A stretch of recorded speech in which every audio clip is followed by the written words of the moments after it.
KMIC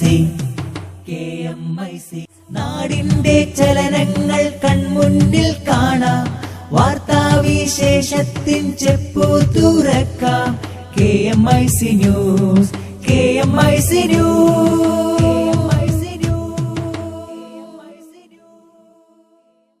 അസ്സലാമു അലൈക്കും വറഹ്മത്തുള്ളാഹി വബറകാതുഹു. Kerala Malabar Islamic class room KMIC TV പ്രേക്ഷകർക്കും റേഡിയോ ശ്രോതാക്കൾക്കും KMIC ന്യൂസിലേക്ക് സ്വാഗതം. വാർത്തകൾ വായിക്കുന്നത് ജലീൽ മടവൂർ. പ്രധാന വാർത്തകൾ. 25ാം രാവിൽ മർക്കസിൽ നടക്കുന്ന ആത്മീയ സമ്മേളനത്തിന് നഗരി ഒരുങ്ങി. 27ാം രാവിൽ സ്വലാത്ത് നഗറിൽ പ്രാർത്ഥനാ സമ്മേളനം, പതാക ഉയർത്തി. കാസർകോട് ജില്ലാ SYS റമളാന പ്രഭാഷണത്തിന്റെ സമാപനം 29-ന് തുടങ്ങും. പേരോട് മുഹമ്മദ് മുസ്ലിയാർ പ്രസംഗിക്കും. മസ്ജിദുൽ അഖ്സയിൽ ഇസ്രായേൽ സൈന്യത്തിന്റെ തേർവാഴ്ച, നിരവധി പേർക്ക് പരിക്കേറ്റു. അരിയിൽ ശുക്കൂർ വധക്കേസ് CBIക്ക് വിടാനുള്ള തീരുമാനം കോടതി സ്റ്റേ ചെയ്തു. അൽഹസ മലയാളികൾക്ക് ആശ്വാസമായി സഅദിയ സമൂഹ ഇഫ്താർ ശ്രദ്ധേയമാകുന്നു. ഈ സീസണിലേക്കുള്ള ഉംറ വിസകൾ അനുവദിക്കുന്നത് നിർത്തൽ ചെയ്തു. വിസിറ്റിംഗ് വിസകൾ ഇനി ഹജ്ജിന് ശേഷം. മലയാളി വിദ്യാർത്ഥിനി റാഗിങ്ങിനിരയായ നഴ്സിംഗ് കോളേജിന്റെ അംഗീകാരം റദ്ദാക്കിയേക്കും. സ്നേഹസ്പർശം തീർത്ത് സഅദിയയിൽ വാട്സപ്പ് ഗ്രൂപ്പ് ഇഫ്താർ മീറ്റ് സംഘടിപ്പിച്ചു. സിംഗപ്പൂർ എയർലൈൻസ് വിമാനത്തിൽ എഞ്ചിൻ തകരാർ, താഴെയിറക്കിയ വിമാനത്തിന് തീപിടിച്ചു. 25ാം രാവിൽ ജാമിയ സഅദിയയിൽ പ്രാർത്ഥനാ സമ്മേളനം, ഒരുക്കങ്ങൾ പൂർത്തിയായി. റമളാൻ സ്പെഷ്യലിൽ ഇന്ന് നോമ്പുതുറയിൽ ശ്രദ്ധിക്കേണ്ട കാര്യങ്ങളെക്കുറിച്ച് ഡോക്ടർ BM മൊഹ്സിൻ സംസാരിക്കും. വാർത്തകൾ വിശദമായി. റമളാൻ 25ാം രാവിൽ മർക്കസിൽ നടക്കുന്ന ആത്മീയ സമ്മേളനത്തിനും കാന്തപുരം ഉസ്താദിന്റെ റമളാൻ പ്രഭാഷണത്തിന്റെയും ഒരുക്കങ്ങൾ പൂർത്തിയായി. ഉച്ചയ്ക്ക് 1 മണി മുതൽ പുലർച്ചെ 1 മണി വരെ നടക്കുന്ന പരിപാടികളിൽ പങ്കെടുക്കാൻ 10,000 എത്തും. പരിപാടിയുടെ പ്രചാരണ ഭാഗമായി കോഴിക്കോട് ജില്ലയുടെ വിവിധ ഭാഗങ്ങളിൽ 20ഓളം കമാനങ്ങൾ സ്ഥാപിച്ചിട്ടുണ്ട്. ഉച്ചയ്ക്ക് ളുഹർ നിസ്കാരാനന്തരം തുടങ്ങുന്ന ഖുർആൻ പ്രഭാഷണം മുഹമ്മദ് ഫൈസി ഉദ്ഘാടനം ചെയ്യും. അബൂബക്കർ സഖാഫി വണ്ണക്കോട് പ്രഭാഷണം നടത്തും. തുടർന്ന് അസർ വരെ മൌലിദ് പാരായണം. അസറിനു ശേഷം കാന്തപുരം ഉസ്താദിന്റെ നേതൃത്വത്തിൽ കവർ സ്വീകരിക്കൽ ചടങ്ങ് നടക്കും. അതോടൊപ്പം ഖസീദത്തുൽ വിത്രിയയുടെ പാരായണവും നടക്കും. 6 മണിക്ക് മരണപ്പെട്ടവർക്ക് വേണ്ടിയുള്ള പ്രത്യേക പ്രാർത്ഥന നടക്കും. ശേഷം നടക്കുന്ന സമൂഹ നോമ്പുതുറയിൽ ആയിരങ്ങൾ സംബന്ധിക്കും. തുടർന്ന് തറാവീഹിന് മുമ്പ് ഖത്മുൽ ഖുർആനും ഹദ്ദാദും നടക്കും. തറാവീഹിനു ശേഷം നടക്കുന്ന ആത്മീയ സമ്മേളനം സമസ്ത പ്രസിഡന്റ് സുലൈമാൻ മുസ്ലിയാർ ഉദ്ഘാടനം ചെയ്യും. സയ്യിദ് അലി ബാഫഖി തങ്ങളുടെ അധ്യക്ഷതയിൽ സയ്യിദ് യൂസുഫുൽ ബുഖാരി വൈലത്തൂർ പ്രാർത്ഥന നിർവഹിക്കും. സയ്യിദ് സൈനുൽ ആബിദീൻ ബാഫഖി തങ്ങൾ മലേഷ്യ, സയ്യിദ് ഇബ്രാഹിം ഖലീലുൽ ബുഖാരി, പൊന്മള അബ്ദുൽ ഖാദിർ മുസ്ലിയാർ, AP മുഹമ്മദ് മുസ്ലിയാർ കാന്തപുരം സന്ദേശ പ്രഭാഷണം നടത്തും. തുടർന്ന് കാന്തപുരം AP അബൂബക്കർ മുസ്ലിയാരുടെ റമളാൻ പ്രഭാഷണം നടക്കും. ശേഷം തൗബ, തഹ്ലീൽ, ഇസ്തിഗ്ഫാർ, സ്വലാത്ത് എന്നിവയ്ക്ക് പ്രമുഖ സാദാത്യങ്ങളും പണ്ഡിതന്മാരും നേതൃത്വം നൽകും. തത്സമയം KMIC സംപ്രേഷണം ചെയ്യും. മലപ്പുറം മഅദിൻ അക്കാദമിക്ക് കീഴിൽ റമളാൻ 27ാം രാവിൽ നടക്കുന്ന പ്രാർത്ഥനാ സമ്മേളനത്തിന്റെ പതാക ഉയർത്തൽ കർമ്മം സമസ്ത ഉപാധ്യക്ഷൻ സയ്യിദ് അലി ബാഫഖി തങ്ങൾ നിർവഹിച്ചു. മഅദിൻ ചെയർമാൻ സയ്യിദ് ഇബ്രാഹിം ഖലീലുൽ ബുഖാരി അധ്യക്ഷത വഹിച്ചു. സയ്യിദ് മുഹമ്മദ് ഫാറൂഖ് ജമലുലൈലി, ഹൈദർ മുസ്ലിയാർ പടിഞ്ഞാറങ്ങാടി, ഇബ്രാഹിം ബാഖവി മേൽമുറി, അബ്ദുൽ ജലീൽ സഖാഫി കടലുണ്ടി, ഗ്രാൻഡ് മസ്ജിദ് ഇമാം ഷൌക്കത്ത് അലി സഖാഫി, SSF ജില്ലാ പ്രസിഡന്റ് ദുൽഫുക്കാർ അലി സഖാഫി, കേരള മുസ്ലിം ജമാഅത്ത് സെക്രട്ടറി K മുഹമ്മദ് ഇബ്രാഹിം, സൈനുദ്ദീൻ നിസാമി കുന്നമംഗലം തുടങ്ങി പ്രമുഖർ സംബന്ധിച്ചു. SYS കാസർകോട് ജില്ലയിൽ 30 കേന്ദ്രങ്ങളിൽ വിശുദ്ധ റമളാനിൽ സംഘടിപ്പിച്ചുവരുന്ന റമളാൻ പ്രഭാഷണ പരമ്പരയ്ക്ക് സമാപനം കുറിച്ച് ഈ മാസം 29-30 തീയതികളിൽ കാസർകോട് പുതിയ ബസ് സ്റ്റാൻഡിന് സമീപം പൊസോട്ട് തങ്ങൾ നഗരിയിൽ റമളാൻ പ്രഭാഷണം നടക്കും. രാവിലെ 9 മണി മുതൽ 12:30 വരെയാണ് പ്രഭാഷണം. പ്രമുഖ പണ്ഡിതൻ പേരോട് മുഹമ്മദ് മുസ്ലിയാരാണ് 2 ദിവസം പ്രഭാഷണം നടത്തുന്നത്. സ്ത്രീകൾക്ക് പ്രഭാഷണം ശ്രവിക്കുന്നതിന് പ്രത്യേകം സൌകര്യമുണ്ട്. ചൊവ്വാഴ്ച വൈകുന്നേരം 3 മണിക്ക് സ്വാഗത സംഘം ചെയർമാൻ ഹാരിസ് ബന്നു പതാക ഉയർത്തും. ബുധനാഴ്ച രാവിലെ 9 മണിക്ക് നടക്കുന്ന ഉദ്ഘാടന സമ്മേളനത്തിൽ SYS ജില്ലാ പ്രസിഡന്റ് സയ്യിദ് PS ആറ്റക്കോയ തങ്ങൾ അധ്യക്ഷത വഹിക്കും. സമസ്ത കേന്ദ്ര മുഷാവറ അംഗം മഞ്ഞനാടി അബ്ബാസ് മുസ്ലിയാർ ഉദ്ഘാടനം ചെയ്യും. സയ്യിദ് ഹസൻ അഹദൽ തങ്ങൾ പ്രാർത്ഥനയ്ക്ക് നേതൃത്വം നൽകും. സമാപന പ്രാർത്ഥനയ്ക്ക് സയ്യിദ് മുത്തുക്കോയ തങ്ങൾ കണ്ണവം നേതൃത്വം നൽകും. AP അബ്ദുള്ള മുസ്ലിയാർ മാണിക്കോത്ത്, വെള്ളിപ്പാടി അബ്ദുള്ള മുസ്ലിയാർ, സയ്യിദ് ജമലുലലി ബേക്കൽ, സയ്യിദ് ഇബ്രാഹിം സഖാഫി അൽ ഹാദി, സയ്യിദ് ജലാലുദ്ദീൻ ബുഖാരി തുടങ്ങി പ്രമുഖ നേതാക്കൾ പങ്കെടുക്കും. വിവിധ അവാർഡ് വിതരണം PB അഹമ്മദ് ഹാജി, ഇബ്രാഹിം ഹാജി, ചിത്താരി അബ്ദുള്ള ഹാജി, ഇബ്രാഹിം ഹാജി ഉപ്പള, ഷാഫി ഹാജി കീഴൂർ, TC മുഹമ്മദ് കുഞ്ഞി തുടങ്ങി പ്രമുഖർ നിർവഹിക്കും. 25-ാം രാവിൽ ദേളി ജാമിയ സഅദിയ അറബിയയിൽ നടക്കുന്ന പ്രാർത്ഥനാ സമ്മേളനത്തിന്റെ ഒരുക്കങ്ങൾ പൂർത്തിയായി. സഅദിയയിൽ റമദാനിൽ വിപുലമായ നിലയിൽ നടക്കുന്ന ആത്മീയ സമ്മേളനം പതിനായിരങ്ങളുടെ സംഗമമായി മാറും. ചൊവ്വാഴ്ച വൈകുന്നേരം 4 മണിക്ക് സ്വാഗത സംഘം ചെയർമാൻ സയ്യിദ് സൈനുൽ ആബിദീൻ മുത്തുക്കോയത്തങ്ങൾ കണ്ണവം പതാക ഉയർത്തും. സയ്യിദ് ആറ്റക്കോയത്തങ്ങൾ ബാഹസൻ നൂറുൽ ഉലമ മഖബറ സിയാറത്തിന് നേതൃത്വം നൽകും. ബുധനാഴ്ച ലുഹർ നിസ്കാരാനന്തരം ഖത്മുൽ ഖുർആൻ സംഗമത്തിന് M. ആദിക്കുഞ്ഞ് മുസ്ലിയർ ഷിറിയ, സയ്യിദ് ഹിബത്തുള്ള അൽ ബുഖാരി നേതൃത്വം നൽകും. 4 മണിക്ക് നടക്കുന്ന ഉദ്ഘാടന സമ്മേളനം സയ്യിദ് ഇസ്മായിൽ ഹാദി തങ്ങളുടെ പ്രാർത്ഥനയോടെ തുടങ്ങും. AP അബ്ദുള്ള മുസ്ലിയാരുടെ അധ്യക്ഷതയിൽ സയ്യിദ് KS ആറ്റക്കോയത്തങ്ങൾ കുമ്പോൾ ഉദ്ഘാടനം ചെയ്യും. ബേക്കൽ ഇബ്രാഹിം മുസ്ലിയാർ മുഖ്യപ്രഭാഷണം നടത്തും. ശേഷം നടക്കുന്ന ജലാലിയ ദിക്ർ ഹൽക്കക്ക് സയ്യിദ് ജാഫർ സ്വാദിഖ് തങ്ങൾ കുമ്പോൾ, സയ്യിദ് സൈനുൽ ആബിദീൻ മുത്തുക്കോയ തങ്ങൾ കണ്ണവം, സയ്യിദ് അഹമ്മദ് മുഖ്താർ തങ്ങൾ, സാലിഹ് സൊയ്ദി തളിപ്പറമ്പ് തുടങ്ങിയവർ നേതൃത്വം നൽകും. ശേഷം സയ്യിദ് മുഹമ്മദ് ഇബ്രാഹിം പൂക്കുഞ്ഞി തങ്ങൾ കല്ലക്കട്ടയുടെ നേതൃത്വത്തിൽ ബിർദുൽ ലത്തീഫ് മജ്ലിസ് നടക്കും. സമൂഹ നോമ്പുതുറയിൽ ഒരേ സമയം ആയിരങ്ങൾ കണ്ണിയാകും. ഈത്തിക്കാഫ് ജൽസ, തസ്ബീഹ്, തറാവിഹ് നിസ്കാരം എന്നിവയ്ക്ക് ശേഷം തൗബ മജ്ലിസ്, ഉദ്ബോധനം, സമാപന പ്രാർത്ഥന എന്നിവയ്ക്ക് സയ്യിദ് സൈനുദ്ദീൻ അൽ ബുഖാരി കൂരുക്കിഴി തങ്ങൾ നേതൃത്വം നൽകും. വിശുദ്ധ റമളാനിന്റെ പവിത്ര ധന്യതയിൽ സ്നേഹസംഘം വാട്സപ്പ് ഗ്രൂപ്പ് സഅദിയ യതീംഖാന വിദ്യാർത്ഥികൾക്കും സ്ഥാപനത്തിലെ ഉദ്യോഗസ്ഥർക്കും ഗ്രാൻഡ് ഇഫ്താർ മീറ്റും സ്നേഹസംഗമവും സംഘടിപ്പിച്ചു. സ്ഥാപന അന്തേവാസികളും ജീവനക്കാരും പൂർവ്വ വിദ്യാർത്ഥികളും സംഗമിച്ച പരിപാടി നവ്യാനുഭവമായി മാറി.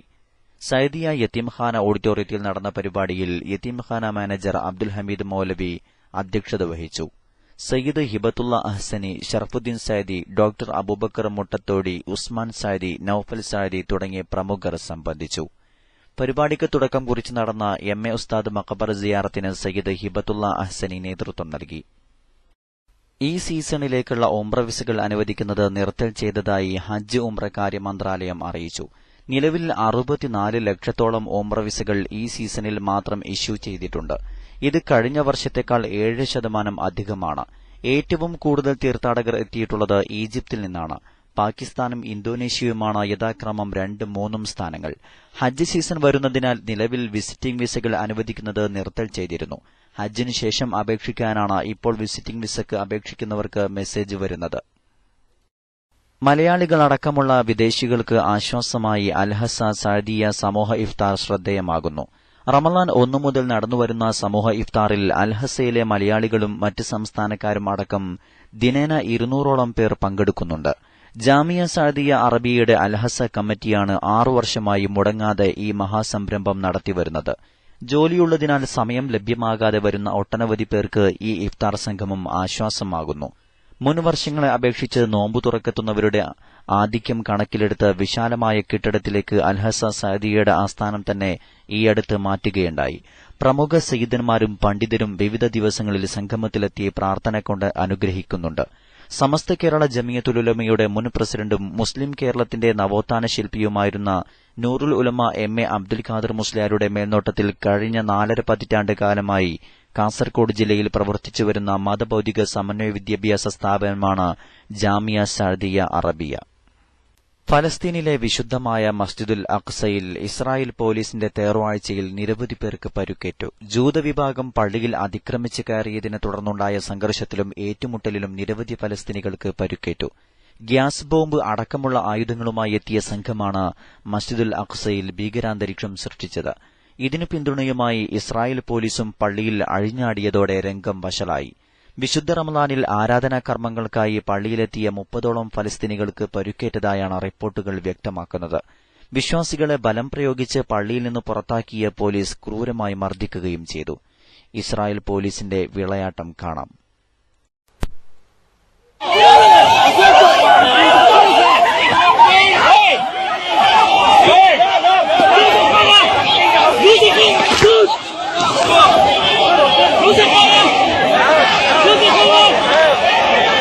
Ya Allah, Ya Allah, Ya Allah, Ya Allah, Ya Allah.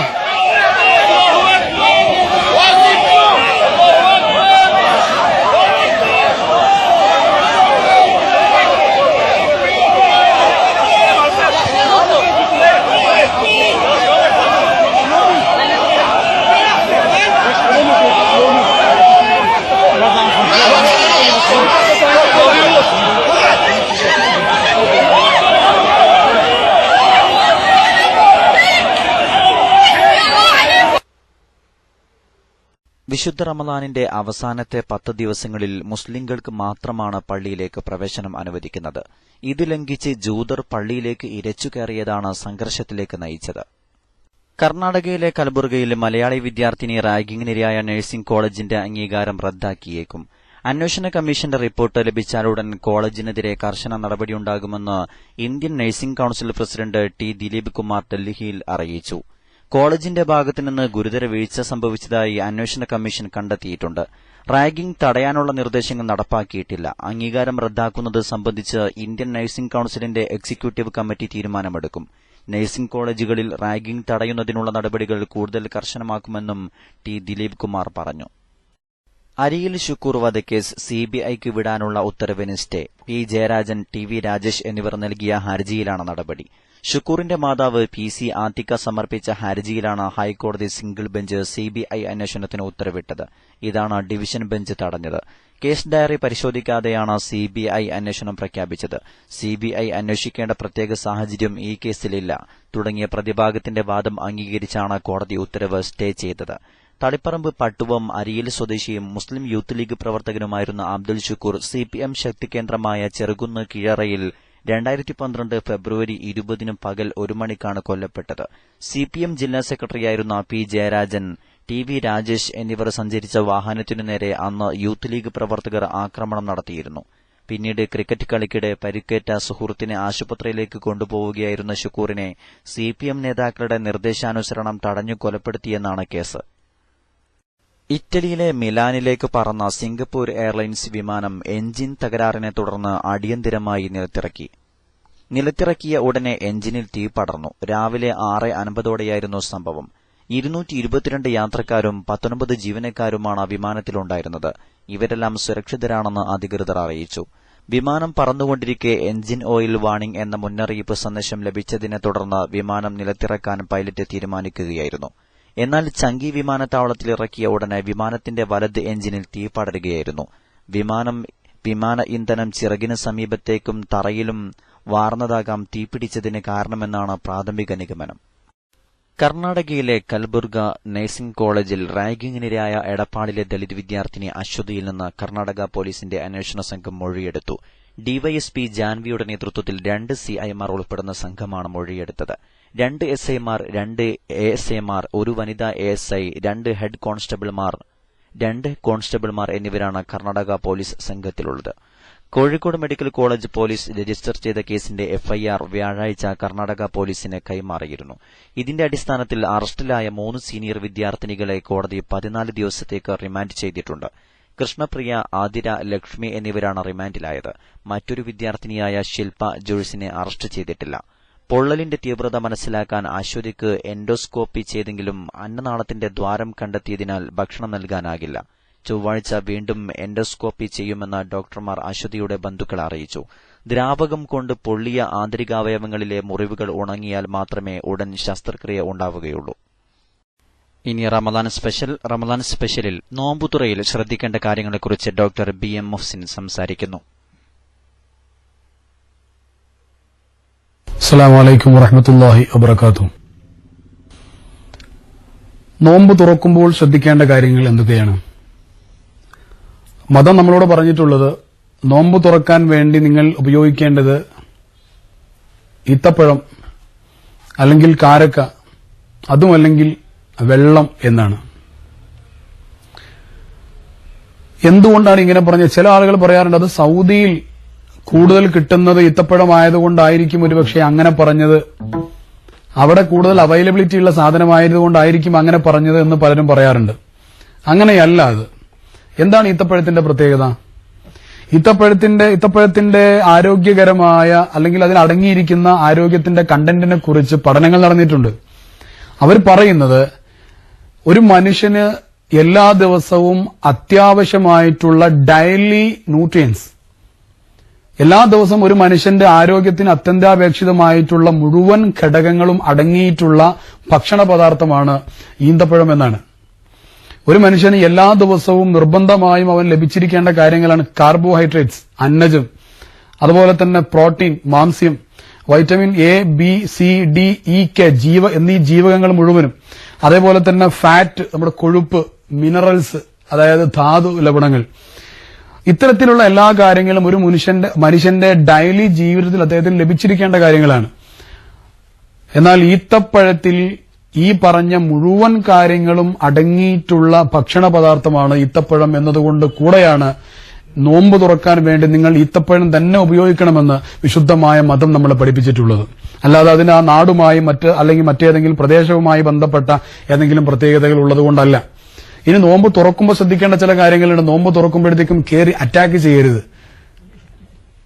നോമ്പ് തുറക്കുമ്പോഴത്തേക്കും കയറി അറ്റാക്ക് ചെയ്ത് നമ്മുടെ വയറ് തകർക്കുന്ന, നമ്മുടെ ശരീരത്തിന്റെ ആരോഗ്യം നശിപ്പിക്കുന്ന ഒരു അവസ്ഥയിലേക്ക് നാം പോകരുത്. വളരെ മാന്യമായി ഒരു മനുഷ്യന് അത്യാവശ്യമായ നമ്മുടെ വയറിന്റെ ഒരു ചെറിയ ഭാഗം മാത്രം പൂർത്തീകരിക്കാൻ ആവശ്യമായ തരത്തിലുള്ള ഭക്ഷണമാണ് നാം കഴിക്കേണ്ടത്. നബി സല്ലല്ലാഹു അലൈഹി വസല്ലം തങ്ങൾ പറഞ്ഞിട്ടുണ്ട്, ബി ഹസ്ബി ബിനി ആദം ലുഖൈമാതൻ യഖിംന സുൽബ. ഒരാൾക്ക് സത്യം പറഞ്ഞു കഴിഞ്ഞാൽ വേണ്ട ഭക്ഷണം എന്ന് പറയുന്നത് അവന്റെ നട്ടെല്ല് നേരെ വെക്കാൻ ആവശ്യമായ അത്രയും ഭക്ഷണം അവന് മതി. ഇനി ഒരു മനുഷ്യന് അത് പോരാ, അല്പം കൂടെ ഭക്ഷണം കഴിക്കണമെന്ന് അവന് തോന്നുന്നു. വൈൻ കാന ലാ ബുദ്ദ ഫായിലൻ ഫസുലുസുൽ ലിത്വാമിഹി വസുലുസുൽ ലിശറാബിഹി വസുലുസുൽ ലിനഫസിഹി. ഇനി അത് അല്പം കൂടെ കഴിക്കണമെന്ന് തോന്നുകയാണെങ്കിൽ, അത് പോരാന്ന് തോന്നുകയാണെങ്കിൽ അവൻ 1/3 വയറിന്റെ 1/3 അവൻ ഭക്ഷണം കഴിക്കട്ടെ, 1/3 വെള്ളത്തിന് വേണ്ടി മാറ്റിവെക്കട്ടെ, 1/3 അവന്റെ ശ്വാസോച്ഛ്വാസത്തിന് വേണ്ടി അവൻ മാറ്റിവെക്കട്ടെ. വിശുദ്ധമായ ഇസ്ലാമിന്റെ മെഡിക്കൽ സയൻസിന്റെ അടിസ്ഥാന ഹദീസാണെന്നാണ് ഇതിനെക്കുറിച്ച് പറയാറുള്ളത്. ഈ രീതിയിൽ ഭക്ഷണം കഴിച്ചു കഴിഞ്ഞാൽ ഒരാൾക്ക് ഒരിക്കലും ഒരു മനുഷ്യന് ആരോഗ്യകരമായ ഒരു പ്രശ്നങ്ങളും വരാൻ പോകുന്നില്ല. പക്ഷെ നമ്മൾ ചെയ്യുന്നത് നോമ്പ് തുറക്കുന്ന സമയത്ത് വയറ് മുഴുവനും, പലപ്പോഴും പല നാടുകളിലും ചെല്ലുന്ന സമയത്ത് നോമ്പ് തുറക്കുന്ന സമയത്ത് ഒരു തരം വിഭവങ്ങൾ ആദ്യം കഴിക്കും, അതിന്റെ കൂടെ 2-3 തരം ജ്യൂസുകൾ ഉണ്ടായിരിക്കും, അത് കഴിഞ്ഞ് പത്തിരിയും പൊറോട്ടയും അതുപോലെയുള്ള ഒരുപാട് കാര്യങ്ങൾ, അതിന്റെ കൂടെ 2-3 തരം മാംസങ്ങൾ കഴിക്കും. ഇതെല്ലാം കഴിഞ്ഞിട്ട് അതിന്റെ പുറമെ പിന്നെയും ഒരുപാട് ഫ്രൂട്ട്സുകളും കഴിച്ച്, അതും കഴിഞ്ഞിട്ട് പിന്നെ ചില വീടുകളിലൊക്കെ പായസമടക്കം കഴിച്ചുകൊണ്ട് എഴുന്നേൽക്കാൻ പോലും കഴിയാതെ മറ്റുള്ളവരുടെ സഹായം തേടുന്ന അവസ്ഥ. വിശുദ്ധമായ നോമ്പ് ഈ അർത്ഥത്തിൽ ഭക്ഷണം കഴിച്ചു കഴിഞ്ഞാൽ വിശുദ്ധമായ നോമ്പ് തുറന്നതിന് ശേഷമുള്ള നമ്മുടെ അവസ്ഥ എന്തായിരിക്കും? വിശുദ്ധമായ തറാവീഹ് നിസ്കരിക്കാൻ നമുക്ക് കഴിയുന്നില്ല, മറ്റു ഇബാദത്തുകൾ എടുക്കാൻ കഴിയുന്നില്ല. ശരീരത്തിന് അമിതമായ ലോഡ് കയറ്റിക്കൊടുത്തതുകൊണ്ട് നമ്മുടെ ഡൈജഷൻ സിസ്റ്റം എന്ന് പറഞ്ഞാൽ നമ്മുടെ ദഹന പ്രക്രിയക്ക് അമിതമായ ഭാരം ലഭിക്കുന്നതുകൊണ്ട് ശരീരത്തിന്റെ ബഹുഭൂരിപക്ഷം എനർജിയും ആ ഡൈജസ്റ്റീവ് സിസ്റ്റം വലിച്ചെടുക്കുന്നതുകൊണ്ട് ഇബാദത്ത് ചെയ്യാൻ നമുക്ക് കഴിയുന്നില്ല. അതുപോലെയുള്ള തന്നെ മറ്റെന്ത് കാര്യങ്ങൾ ചെയ്യുവാനും, പള്ളിയിൽ പോകുവാനാണെങ്കിലും, ഖുർആൻ പാരായണം ചെയ്യുവാനാണെങ്കിലും, സ്വലാത്ത് ചൊല്ലുവാനാണെങ്കിലും, ഖത്തം തീർക്കാനാണെങ്കിലും ഒന്നും നമുക്ക് സാധിക്കാത്ത ഒരവസ്ഥയിലേക്ക് നമ്മൾ പലപ്പോഴും പോകാറുണ്ട്. അപ്പോൾ പ്രത്യേകമായി ശ്രദ്ധിക്കുക, നോമ്പ് തുറക്കുന്ന സമയത്ത് ഈന്തപ്പഴം കഴിക്കണം എന്ന് പറഞ്ഞതിൽ ഇങ്ങനെയുള്ള ചില ആരോഗ്യകരമായ ചില പ്രത്യേകമായ കാര്യങ്ങളുണ്ട്. അല്ലാഹുവിന്റെ റസൂൽ സല്ലല്ലാഹു അലൈഹി വസല്ലം തങ്ങൾ പറഞ്ഞത് ഈത്തപ്പഴം എന്ന് പറയുന്നത് എന്റെ ഉമ്മാന്റെ അനിയത്തിയാണെന്നാണ്. അത്രയധികം സ്നേഹത്തോടെയുള്ള ബന്ധമാണ് അവിടുന്ന് ഈത്തപ്പഴവുമായി അവിടത്തേക്ക് ഉണ്ടായിരുന്നത്. നോമ്പ് തുറക്കുന്ന സമയത്ത് പൊരികളും അങ്ങനെയുള്ള ഭക്ഷണങ്ങളൊക്കെ മാറ്റിവെക്കുവാൻ വേണ്ടി പ്രത്യേകമായി ശ്രദ്ധിക്കേണ്ടതുണ്ട്. പെട്ടെന്ന് ദഹിക്കാൻ നമ്മളെ സഹായിക്കുന്ന ഭക്ഷണങ്ങളാണ് നോമ്പ് തുറക്കുന്ന സമയത്ത് നമ്മൾ കഴിക്കേണ്ടത്. പൊരികളും എണ്ണക്കടികളും അതുപോലെയുള്ള കാര്യങ്ങൾ നോമ്പ് തുറന്ന ഉടനെ കഴിക്കുന്നത് ഒരിക്കലും നല്ലതല്ല എന്ന് ആരോഗ്യരംഗത്തുള്ള ആളുകൾ നമ്മളോട് പറയുന്നു. വേണമെങ്കിൽ 1 മണിക്കൂർ 1-2 മണിക്കൂറൊക്കെ കഴിഞ്ഞതിന് ശേഷം വേണമെങ്കിൽ അത് കഴിക്കാം, വേണമെന്ന് നിർബന്ധമുള്ളവർക്ക്. അല്ലാത്തവർ ബാക്കിയുള്ളവർ ചെയ്യേണ്ടത് നോമ്പ് കാലത്ത് പരമാവധി അത്തരം കാര്യങ്ങൾ ഒഴിവാക്കുക എന്നുള്ളതാണ്. അപ്പോൾ നോമ്പ് കാലത്ത്, നോമ്പ് തുറക്കുന്ന സമയത്ത് ഇത്തരത്തിലുള്ള വിഭവങ്ങൾ നമ്മൾ നന്നായി കഴിക്കുകയും പെട്ടെന്ന് ദഹിക്കുന്ന ഭക്ഷണങ്ങൾ ആദ്യം നന്നായി കഴിക്കുകയും അത് തന്നെ നേരത്തെ പറഞ്ഞ ഹദീസിന്റെ അടിസ്ഥാനത്തിൽ 1/3 ഭക്ഷണവും 1/3 വെള്ളവും 1/3 ശ്വാസോച്ഛ്വാസത്തിന് വേണ്ടി മാറ്റിവെക്കുകയും ചെയ്യുന്ന ഒരു നല്ല രീതിയിലേക്ക് നമ്മൾ മാറേണ്ടതുണ്ട്. അല്ലെങ്കിൽ നോമ്പ് കഴിയുമ്പോഴത്തേക്കും നമ്മുടെ ശരീരത്തിന്റെ ദഹന സംവിധാനം തകരാറിലാവുകയും അത് പ്രശ്നത്തിലേക്ക് പോവുകയും നോമ്പിന് ആരോഗ്യം നഷ്ടപ്പെടുന്ന നിർഭാഗ്യവാന്മാരായി നമ്മൾ പോവുകയും ചെയ്യും. അപ്പൊ നോമ്പ് തുറക്കുന്ന സമയത്ത് ഇത്രയും കാര്യങ്ങൾ ശ്രദ്ധിക്കുക. അള്ളാഹു നമുക്ക് തൗഫീഖ് ചെയ്യുമാറാവട്ടെ. അസ്സലാമു അലൈക്കും വറഹ്മത്തുള്ളാഹി വബറകാതുഹു. അവസാനമായി പ്രധാന വാർത്തകൾ ഒരിക്കൽ കൂടി. 25ാം രാവിൽ മർക്കസിൽ നടക്കുന്ന ആത്മീയ സമ്മേളനത്തിന് നഗരി ഒരുങ്ങി. 27ാം രാവിൽ സ്വലാത്ത് നഗറിൽ പ്രാർത്ഥനാ സമ്മേളനം പതാക ഉയർത്തി. ഈ സീസണിലേക്കുള്ള ഉംറ വിസകൾ അനുവദിക്കുന്നത് നിർത്തൽ ചെയ്തു. വിസിറ്റിംഗ് വിസകൾ ഇനി ഹജ്ജിന് ശേഷം. മസ്ജിദുൽ അഖ്സയിൽ ഇസ്രായേൽ സൈന്യത്തിന്റെ തേർവാഴ്ച, നിരവധി പേർക്ക് പരിക്കേറ്റു. സ്നേഹസ്പർശം തീർത്ത് സഅദിയയിൽ വാട്സപ്പ് ഗ്രൂപ്പ് ഇഫ്താർ മീറ്റ് സംഘടിപ്പിച്ചു. കാസർകോട് ജില്ലാ SYS റമളാൻ പ്രഭാഷണത്തിന്റെ സമാപനം 29-ന് തുടങ്ങും. പേരോട് മുഹമ്മദ് മുസ്ലിയാർ പ്രസംഗിക്കും. മലയാളി വിദ്യാർത്ഥിനി റാഗിങ്ങിനിരയായ നഴ്സിംഗ് കോളേജിന്റെ അംഗീകാരം റദ്ദാക്കിയേക്കും. സിംഗപ്പൂർ എയർലൈൻസ് വിമാനത്തിൽ എഞ്ചിൻ തകരാർ, താഴെയിറക്കിയ വിമാനത്തിന് തീപിടിച്ചു. അരിയിൽ ശുക്കൂർ വധക്കേസ് CBIക്ക് വിടാനുള്ള തീരുമാനം കോടതി സ്റ്റേ ചെയ്തു. അൽഹസ മലയാളികൾക്ക് ആശ്വാസമായി സഅദിയ സമൂഹ ഇഫ്താർ ശ്രദ്ധേയമാകുന്നു. ഇതോടെ KMIC ന്യൂസ് ബുള്ളറ്റിൻ സമാപിക്കുന്നു. അടുത്ത ന്യൂസ് ബുള്ളറ്റിൻ സൗദി സമയം രാത്രി 10:30, തുടർന്ന് നാളെ വൈകിട്ട് ഇന്ത്യൻ സമയം 7 മണിക്ക്. ന്യൂസുകൾ അയക്കേണ്ട വിലാസം KMIC News Time @gmail.com. അസ്സലാമു അലൈക്കും വറഹ്മത്തുള്ളാഹി വബറകാതുഹു.